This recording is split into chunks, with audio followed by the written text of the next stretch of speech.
Welcome back to Kapil physics classes. तो बच्चों उठा लीजिए फिर से कॉपी पेन, क्योंकि आज की इस वीडियो में हम क्लास 12th के लिए चैप्टर 7 जिसका नाम है ऑल्टरनेटिंग करंट से related important conceptual question solve करेंगे। चलिए बात करेंगे आज के पहले क्वेश्चन की। चलिए बच्चों बात करते हैं पहले क्वेश्चन की। पहला क्वेश्चन आपके लिए ये है कि a light bulb is rated at 100 watt for a 220 volt AC supply, then resistance of the bulb is. मतलब क्या हुआ, बड़े ही ध्यान से आपको सुनना है। सवाल में कहा गया है कि हमारे पास में एक बल्ब है जिसके अक्रॉस यदि हम 220 वोल्ट का पोटेंशियल अप्लाई करें तो वो 100 वॉट की पावर कंज्यूम करता है। तो बताना है कि उस बल्ब का रेजिस्टेंस कितना होगा। तो जैसा कि क्वेश्चन में गिवन है आपके लिए कि जो EMF है उसकी RMS वैल्यू दे रखी है बच्चों आपको कितनी, 220 वोल्ट, और इसके लिए जो पावर दी है वो दे रखी है 100 वॉट। आपको बताना है कि बल्ब का जो रेजिस्टेंस होगा वो कितना होगा। तो जैसा कि आप सभी ने पढ़ा है पावर का एक फॉर्मूला होता है बेटा P = V² बाई कितना R। तो यहां से यदि हम R का फॉर्मूला लिखना चाहें तो वो बन जाएगा V² बाई कितना P। अब होता ऐसा है, जब इस फॉर्मूले को हम यहां पर अप्लाई करेंगे तो रेजिस्टेंस तो R रहेगा ही, लेकिन जो यहां पर V है वो इस क्वेश्चन के अकॉर्डिंग बन जाएगा कितना बच्चों, ERMS। तो ये बन जाएगा ERMS का स्क्वायर और अपॉन में कितना होगा बच्चों, P। अब ERMS आपको कितना गिवन है, 220 वोल्ट, और उसका भी स्क्वायर है तो इसे हम लिख देंगे 2 टाइम्स, और डिवाइड में आएगा बच्चों कितना, 100। कितना आएगा, 100। अब आप इसे सॉल्व करेंगे और सॉल्व करके आपका जो भी आंसर आएगा वो स्क्रीन पर दिए हुए ऑप्शन से आपको मैच करना है। और मैं आपको ये भी बता दूं इसका जो करेक्ट ऑप्शन है बच्चों वो है ऑप्शन C। चलिए बच्चों बात करेंगे एक नए सवाल की। नया सवाल कुछ इस तरीके से है कि सवाल में कहा गया है in case of an inductor के केस में। अब ऑप्शन 1 सुनेंगे। पहले ऑप्शन में कहा गया है कि जो वोल्टेज है वो करंट को लैग करता है π/2 एंगल से। Option b, voltage lead the current by π/2। मतलब सेकंड ऑप्शन में इन्होंने बोला है कि जो वोल्टेज है वो करंट से लीड करता है π/2 एंगल से। Option c, voltage leads the current by π/3। मतलब कि जो वोल्टेज है वो करंट को लीड करता है π/3 एंगल से। Option 4, voltage leads the current by π/4। मतलब ऑप्शन 4 में बोला है कि जो वोल्टेज है वो करंट को लीड करता है π/4 एंगल से। तो आप सभी ये जानते हो कि जो L सर्किट होता है, L सर्किट के केस में जो वोल्टेज होता है ना, वोल्टेज वो करंट से आगे चलता है कितना एंगल बेटा, π/2। तो इसके लिए जो सही ऑप्शन होगा वो होगा आपके लिए ऑप्शन बी। कौन सा होगा बच्चों, ऑप्शन बी। चलिए बच्चों बात करेंगे एक नए सवाल की। नया सवाल क्या है जरा ध्यान से सुनेंगे। सवाल में कहा गया है कि an inductor of 30 millihenry is connected to a 220 volt 100 hertz AC source, the inductive reactance is. मतलब क्या हुआ, बड़े ध्यान से सुनेंगे। सवाल में कहा गया है कि हमारे पास में एक इंडक्टर है जिसका सेल्फ इंडक्टेंस 30 मिली हेनरी दे रखा है। उस इंडक्टर के अक्रॉस हमने 220 वोल्ट और 100 हर्ट्ज की AC सप्लाई इनपुट की। तो बताना यह है कि उस इंडक्टर का इंडक्टिव रिएक्टेंस कितना होगा। बड़े ध्यान से सुनना है और देखना है बच्चों आपको। अकॉर्डिंग टू क्वेश्चन, मतलब क्वेश्चन के अकॉर्डिंग जो सेल्फ इंडक्टेंस है उसकी वैल्यू दे रखी है 30 मिली हेनरी। इसका मतलब हो गया बच्चों, ये होगा 30 × 10⁻⁻ कितना, 3 हेनरी। अब इसके अक्रॉस जो हमने AC सोर्स अप्लाई किया है उसकी वैल्यू दे रखी है 220 वोल्ट और साथ में दिया है बेटा 100 हर्ट्ज। तो इसका मतलब ये हो गया कि ये जो वैल्यू है ये काउंट होगी बेटा ERMS वैल्यू वोल्टेज की, और ये वाली जो वैल्यू है ये होती है बेटा AC सोर्स की फ्रीक्वेंसी। और आपसे पूछा है कि उस इंडक्टर का इंडक्टिव रिएक्टेंस कितना होगा। इंडक्टिव रिएक्टेंस बोले तो XL कितना होगा। तो जैसा कि आप सभी जानते हो कि जो इंडक्टिव रिएक्टेंस होता है उसका फॉर्मूला होता है ओमेगा L। अब यहां से हम ओमेगा को भी ब्रेक कर सकते हैं बच्चों 2π न्यू में, और बचा ये L तो इंटू में कर दो L। अब आप क्या करेंगे, इसमें सारी वैल्यूज को पुट करेंगे और आंसर फाइंड करेंगे, और जो भी आपका आंसर आएगा उसे दिए हुए ऑप्शन से मैच करना है और हमें कमेंट करके बताना है कि आपका आंसर क्या आया। हाँ तो बच्चों बात करेंगे एक नए सवाल की। सवाल आपके सामने स्क्रीन पर है। अब सवाल में क्या कहा गया है मैं एक्सप्लेन करता हूं, आपको बड़े ही ध्यान से सुनना है। सवाल में कहा गया है कि हमारे पास में एक LCR सर्किट है।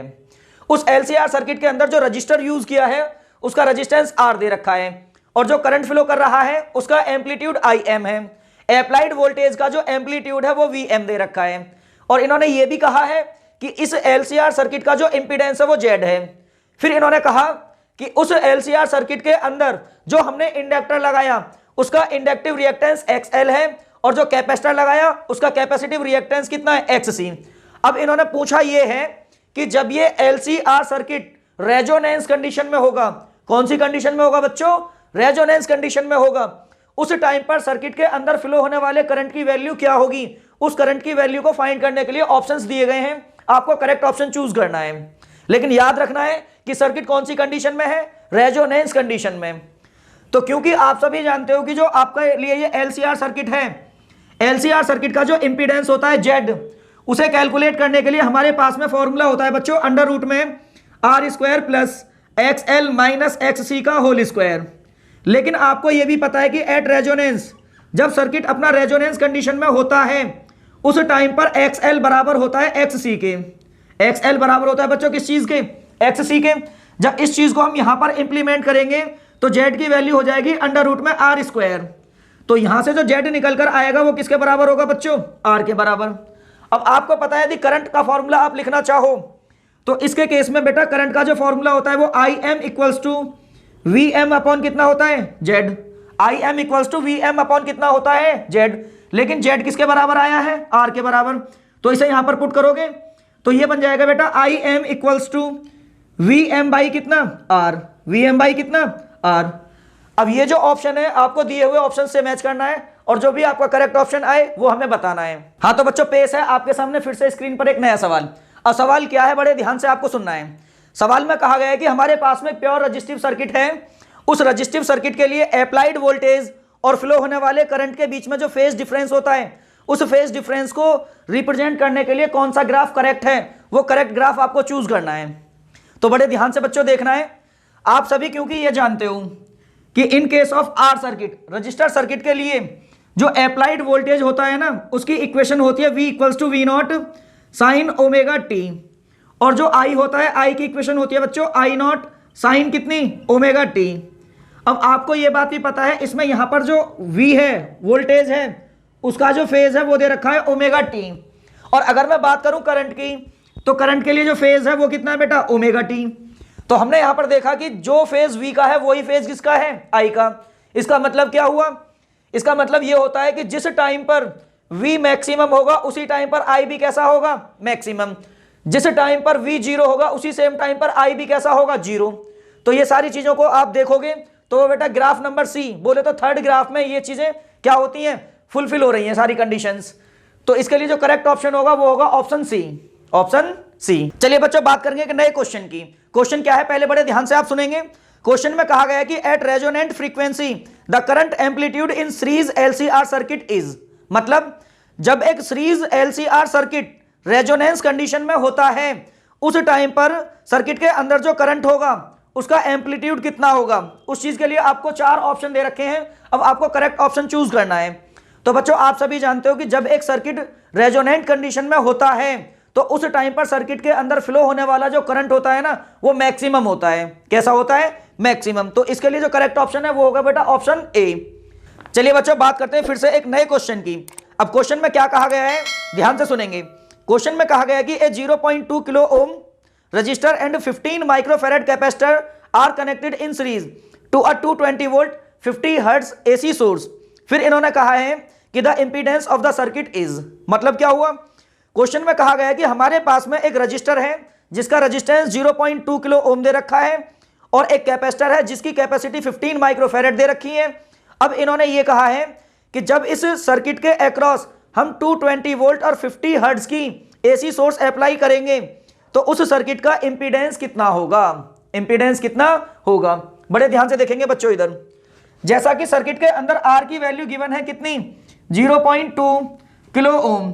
अब किलो ओम के बनाने हैं पढ़ेंगे सबसे पहले हमें ओम, तो ये बन जाएगा 0.2 into 10 to the power minus कितना? 3 ओम। फिर इन्होंने कहा है कि जो हमने कैपेसिटर यूज किया है, कैपेसिटर यूज किया है उसकी वैल्यू है बेटा 15 माइक्रोफैराड। 15 माइक्रोफैराड। अब माइक्रोफैराड के बनाएंगे फैराड, तो ये हो जाएगा 15 into 10 to the power minus 6 farad. फिर इन्होंने ये कहा है कि इस सर्किट के अंदर जो हमने वोल्टेज अप्लाई किया है उस वोल्टेज की वैल्यू दे रखी है आपको 220 वोल्ट और 50 हर्ट्ज, ये दी है बेटा। तो इसका मतलब है कि जो सर्किट में हमने वोल्टेज अप्लाई किया है ना ये होती है उसकी ERMS वैल्यू। तो सर्किट में ये हो जाएगा ERMS और ये होगी बेटा सर्किट में अप्लाइड वोल्टेज की फ्रीक्वेंसी न्यू। अब इन्होंने पूछा है कि उस सर्किट का इंपीडेंस, बोले तो Z कितना होगा। जेड कितना होगा। क्योंकि आप देख रहे हो सर्किट के अंदर केवल एक रजिस्टर और कैपेसिटर लगा हुआ है, तो सर्किट बनेगा आरसी सर्किट। कौन सा सर्किट बनेगा बच्चों?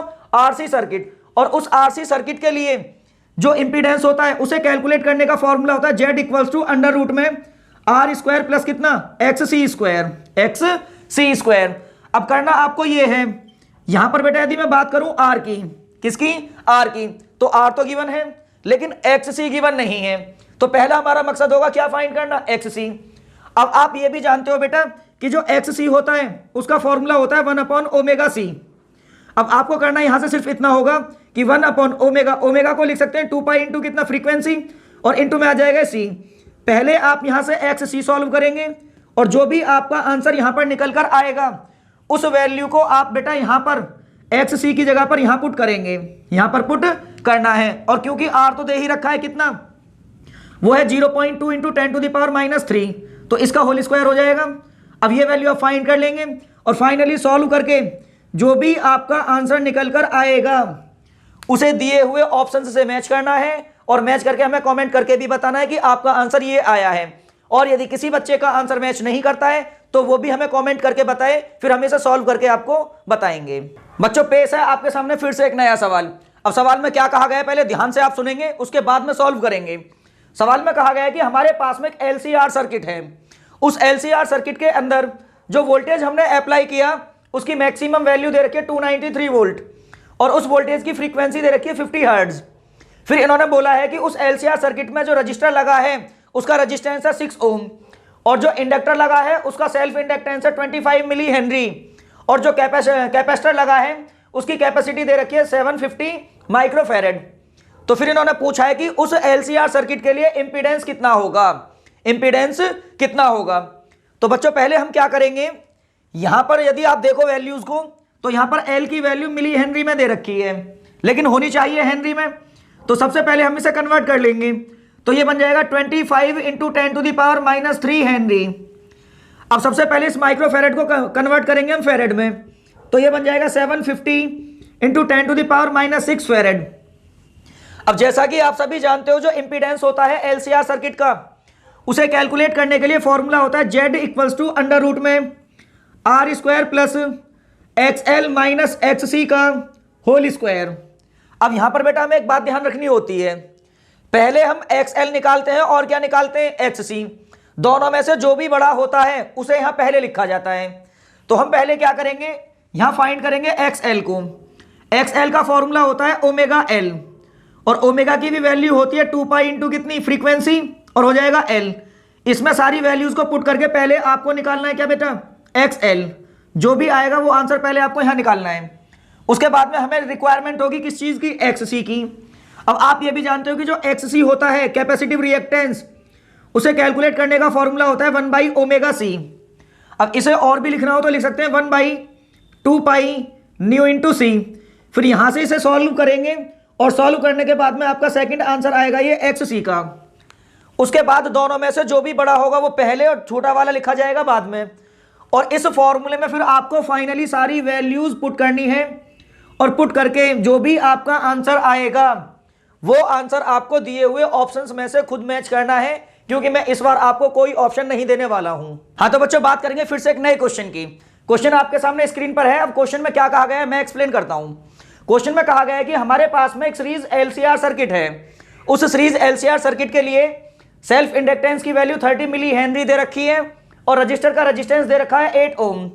फिर इन्होंने कहा है कि इस सीरीज एलसीआर सर्किट के लिए रेजोनेंट फ्रीक्वेंसी 50 हर्ट्ज है। तो बताओ इस सर्किट के लिए क्वालिटी फैक्टर कितना होगा, क्वालिटी फैक्टर कितना होगा। तो जैसा कि आप सभी जानते हैं बेटा कि एलसीआर सर्किट के लिए जो क्वालिटी फैक्टर होता है जिसे हम क्यू से रिप्रेजेंट करते हैं उसकी वैल्यू होती है ओमेगा आर इंटू एल और अपॉन में होता है बेटा कैपिटल आर। यहां पर जो ओमेगा आर है ये होती है रेजोनेंट एंगुलर फ्रीक्वेंसी, एल होता है सेल्फ इंडक्टेंस और आर होता है रेजिस्टेंस। क्या होता है बच्चों, रेजिस्टेंस। तो आपके पास में यदि मैं कहूं ओमेगा आर नहीं है लेकिन ओमेगा आर को हम ब्रेक कर सकते हैं 2 पाई न्यू आर में, 2 पाई न्यू आर में, और ये बन जाएगा एल और अपॉन में कितना आएगा बच्चों, आर। अब इसमें आप सारी वैल्यूज को पुट करेंगे और पुट करके जो भी आपका आंसर आएगा वो दिए हुए ऑप्शन से आपको मैच करना है। और एक छोटी सी बात बच्चों आपके लिए ये कि ये जो वीडियोस हैं ये आपके लिए इतनी इंपॉर्टेंट है, इतनी हेल्पफुल हैं कि आप इस बारे में सोच भी नहीं सकते। सिर्फ आपसे इतना ही कहूंगा, इस वीडियो के अंदर दिए हुए जितने भी क्वेश्चन हैं सभी को बड़े ध्यान से देखना है और वीडियो को बीच बीच में पॉज करना है, हर एक क्वेश्चन को केयरफुली रीड करना है और रीड करने के बाद तब बेटा इन्हें सॉल्व करना है, क्योंकि ये वीडियोस आपको सिखाएंगी कम टाइम में हम अपने बोर्ड के लिए किस तरीके से प्रिपरेशन करें। चलिए बच्चों बात करते हैं फिर से एक नए क्वेश्चन की। इस बार क्वेश्चन में ये कहा गया है कि दिए गए ग्राफ में से कौन सा ग्राफ इंडक्टिव रिएक्टेंस और फ्रीक्वेंसी को करेक्टली रिप्रेजेंट करता है, वो ग्राफ आपको सेलेक्ट करके बताना है बच्चों। तो बड़े ध्यान से देखेंगे, इधर आपने एक फॉर्मूला पढ़ा है बेटा कि जो इंडक्टिव रिएक्टेंस होता है ना वो ओमेगा एल के बराबर होता है। किसके बराबर होता है? Omega L. तो अब यहां से यदि लिखना चाहो तो एक्स एल जो होगा वो 2 पाई, ओमेगा को ब्रेक कर सकते हैं 2 पाई इंटू फ्रीक्वेंसी और ये हो जाएगा एल। तो यहां से हमने देखा कि जो इंडक्टिव रिएक्टेंस और फ्रीक्वेंसी होती है, इंडक्टिव रिएक्टेंस और फ्रीक्वेंसी होती है उसके बीच में जो रिलेशन होता है वो डायरेक्टली प्रोपोर्शनलिटी का होता है, वो रिलेशन होता है डायरेक्टली प्रोपोर्शनलिटी का।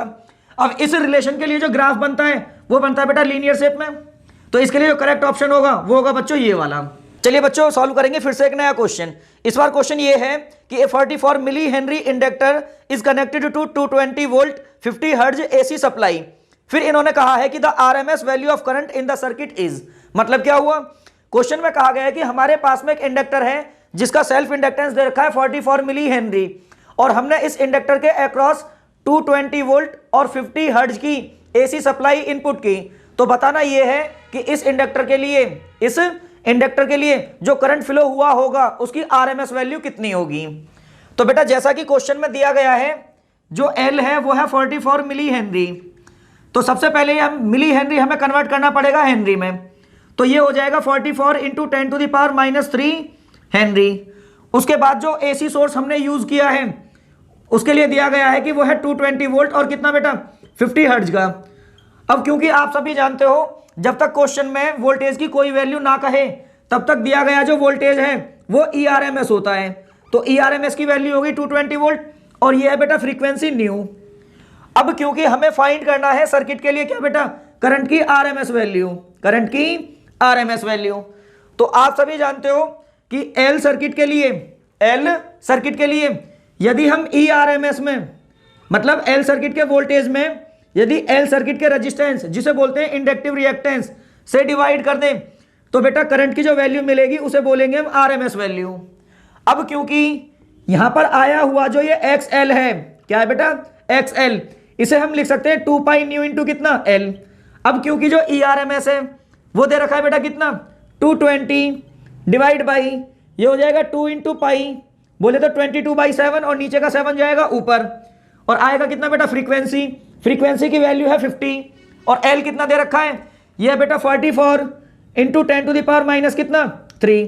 अब आपको करना ये है कि इस कैलकुलेशन को सॉल्व करेंगे और सॉल्व करके जो भी आपका आंसर आएगा वो आंसर आपको दिए गए ऑप्शंस में से मैच करना है और वो ही आपका करेक्ट ऑप्शन होगा।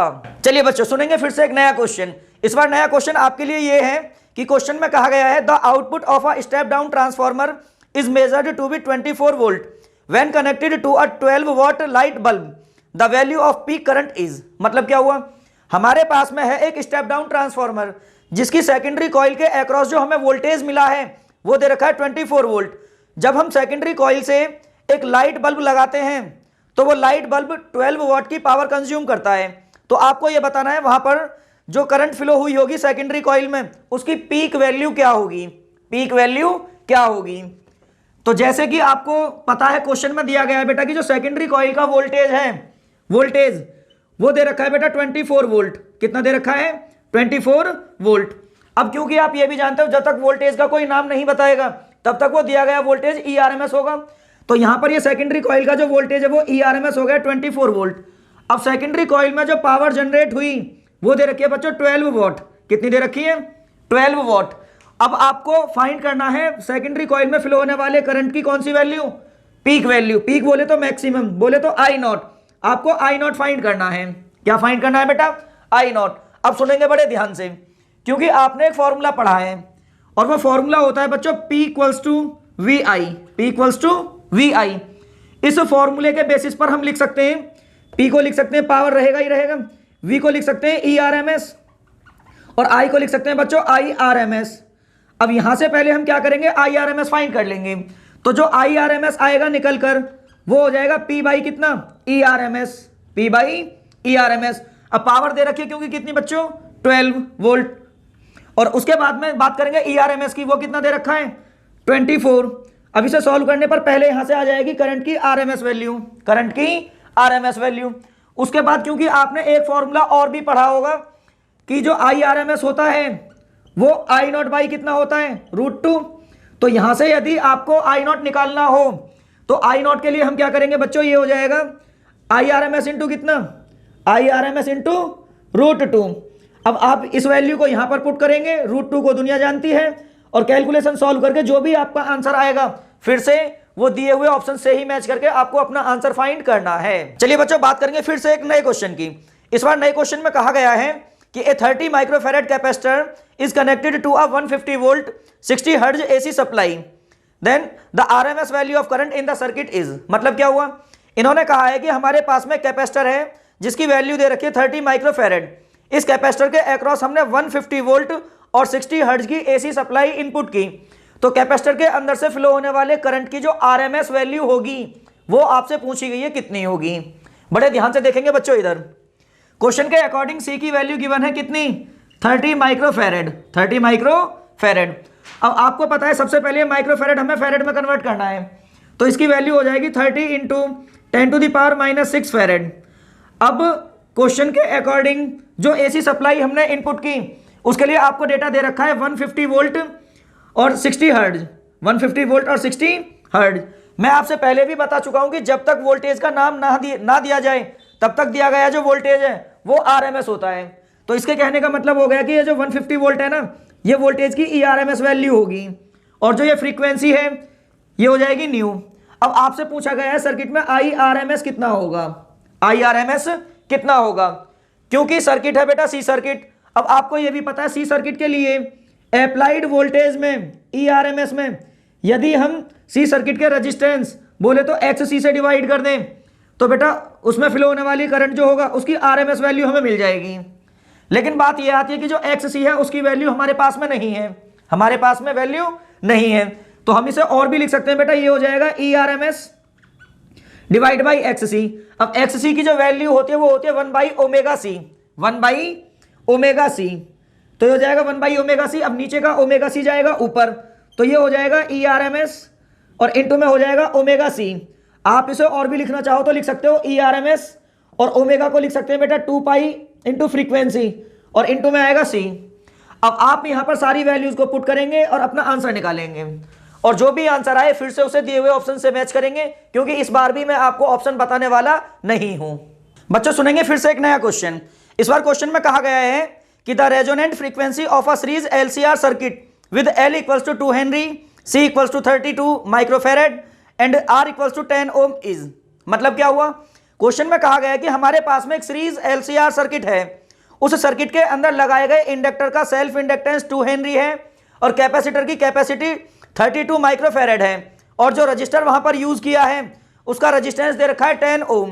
तो बताना यह है इस सर्किट के लिए जो रेजोनेंस फ्रीक्वेंसी होगी उसकी वैल्यू क्या होगी। तो बेटा बड़े ही ध्यान से देखना, बहुत ही इंपॉर्टेंट क्वेश्चन है। क्वेश्चन के अकॉर्डिंग जो सर्किट है वो दे रखा है बेटा LCR सर्किट। कौन सा सर्किट है बच्चों, LCR सर्किट। अब इस सर्किट के लिए L की वैल्यू दे रखी है कितनी, वो है 2 हेनरी, और जो कैपेसिटर हमने लगाया है उसकी वैल्यू दे रखी है कितनी, 32 माइक्रोफैरेड। अब 32 माइक्रोफैरेड के हम फैरेड बनाएंगे, तो ये हो जाएगा 32 इंटू 10⁻⁻6 फैरेड। इसके बाद आपको R की वैल्यू दे रखी है कितनी, 10 ओम, और पूछा है इन्होंने कि रेजोनेंस फ्रीक्वेंसी कितनी होगी, तो उसे रिप्रेजेंट करते हैं न्यू और सफिक्स में R से। तो ये होती है बेटा रेजोनेंट फ्रीक्वेंसी जिसकी वैल्यू आपसे पूछी गई है। अब होता ये है, आप सभी ने एक फॉर्मूला पढ़ा होगा कि LCR सर्किट के लिए जो रेजोनेंट एंगुलर फ्रीक्वेंसी होती है ओमेगा R, उसका फॉर्मूला होता है 1/√में LC, 1/√में कितना, LC। तो यहां से हम लिख सकते हैं जो ओमेगा R होता है ना बच्चों, ओमेगा R, उसको हम ब्रेक करके लिख सकते हैं 2π न्यू इंटू कितना R, और ये हो जाएगा 1/√में में कितना, LC। अब हमें चाहिए केवल क्या, न्यू R, बोले तो रेजोनेंट फ्रीक्वेंसी। तो यहां से रेजोनेंट फ्रीक्वेंसी का जो फॉर्मूला होगा न्यू आर का, वो हो जाएगा 1/2 पाई अंडर रूट में कितना LC।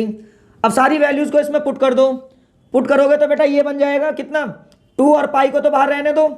अब L की वैल्यू कितनी दे रखी है, वो है बेटा 2, L की वैल्यू दे रखी है 2 इंटू, अब यहां से R की वैल्यू कितनी दे रखी है 10 ओम, और जो हमें चाहिए C, वो C कितना दे रखा है, ये रहा। तो इसे हम पुट करेंगे तो ये हो जाएगा 32 into 10 to the power minus कितना 6। अब इसे सॉल्व कर लेना, और सॉल्व करके जो भी आपका आंसर आए निकल कर दिए हुए ऑप्शन से मैच करते रहना। चलिए बच्चों फिर से देखेंगे एक नया क्वेश्चन। इस बार क्वेश्चन में कहा गया है कि a 60 microfarad capacitor is connected to a 110 volt 60 hertz AC supply. फिर इन्होंने कहा है कि the RMS value of current in the circuit is, मतलब हमारे पास में कैपेसिटर है जिसकी कैपेसिटी दे रखी है 60 माइक्रोफैरेड, उसके अक्रॉस हमने जो AC सप्लाई इनपुट की है वो 110 वोल्ट और 60 हर्ट्ज की है। तो बताना यह है कि जो फ्लो होने वाला करंट है उसकी RMS वैल्यू कितनी होगी, RMS वैल्यू कितनी होगी। तो क्वेश्चन के अकॉर्डिंग बच्चों C की जो वैल्यू है वो दे रखी है 60 माइक्रोफैरेड। फिर से हम क्या करेंगे, इस माइक्रोफैरेड को कन्वर्ट करेंगे फैरेड में, तो ये हो जाएगा 60 into 10 to the power minus 6 farad, 60 into 10 to the power minus 6 farad. और यहां पर जो वोल्टेज की RMS वैल्यू है वो दे रखी है 110 वोल्ट, 110 वोल्ट, और जो फ्रीक्वेंसी यहां पर गिवन है वो गिवन है कितनी 60 हर्ट्ज। तो आपको बताना है करंट की RMS वैल्यू कितनी होगी, करंट की RMS वैल्यू कितनी होगी। तो क्योंकि सर्किट के अंदर लगा है सिर्फ एक कैपेसिटर, तो ये बन जाएगा C सर्किट। और आपको पता है C सर्किट के लिए यदि हम ERMS में, किसमें बेटा ERMS में XC बोले तो C सर्किट का इक्विवेलेंट रेजिस्टेंस, जिसे हम कैपेसिटिव रिएक्टेंस भी बोलते हैं, से डिवाइड कर दें तो जो रेशियो आता है वो करंट की RMS वैल्यू बन जाती है। अब आपको एक बात ये भी पता है, चलो ERMS को ERMS रहने दो, लेकिन XC की वैल्यू गिवन नहीं है। अब आप ये भी जानते हो कि जो XC होता है वो होता है बेटा 1/ωc, 1/ωc। तो मैं इसे फिर से लिख सकता हूं ERMS, और नीचे का जो ωc है वो ऊपर आ जाएगा इस तरीके से। अब आपको ये भी पता है कि जो ओमेगा होता है उसे लिख सकते हैं हम 2 पाई इंटू कितना फ्रीक्वेंसी, और इंटू में आ जाएगा ये C। अब आपको फिर से इस क्वेश्चन में सारी न्यूमेरिकल वैल्यूज पुट करनी है और अपना आंसर फाइंड करना है।